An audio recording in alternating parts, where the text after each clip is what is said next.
அவங்க சொல்கிறது உங்கள் வீட்டு பிள்ளைங்க, அதாவது அமைச்சர் வீட்டு பிள்ளைங்க ஹிந்தி படிப்பாங்க, ஏழை பிள்ளைகள் மட்டும் படிக்கக்கூடாதா, அரசு பள்ளிகளில் ஹிந்தி வேண்டாமா அப்படின்னு கேட்குறாங்க. அதுதாங்க நான் சொல்கிறேன்.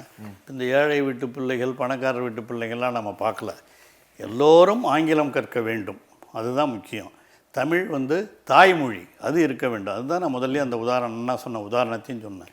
ஆங்கிலம் கற்றிருந்தாலே இந்தியாவினுடைய வேறு மாநிலங்களுக்கு சென்றாலும் வெளிநாடுகளுக்கு சென்றாலும் அதிலேயே நாம் சிறப்பாக இருக்க முடியும். தமிழ் தாய்மொழி அது முக்கியமாக நமக்கு வேண்டும். வீட்டில் இருக்கிறவங்கக்கிட்ட நாம் பேசும்போது தாய்மொழியில் தான் பேச வேண்டும்.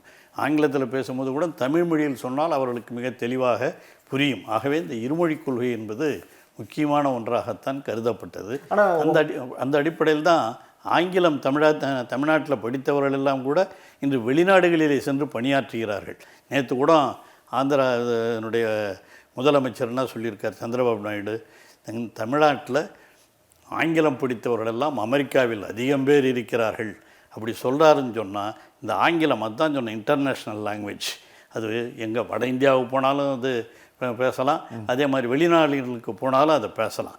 அதனால தான் ஆங்கிலம் இருக்க வேண்டும் என்று அவரே சந்திரபாபு நாயுடு, பிஜேபி கூட மத்திய இது கூட கூட்டணியில் இருக்கிற ஒரு முதலமைச்சரே இப்படி சொல்லுகிறார் என்று சொன்னால் நீங்கள் அதை எண்ணி பார்த்திட வேண்டும்.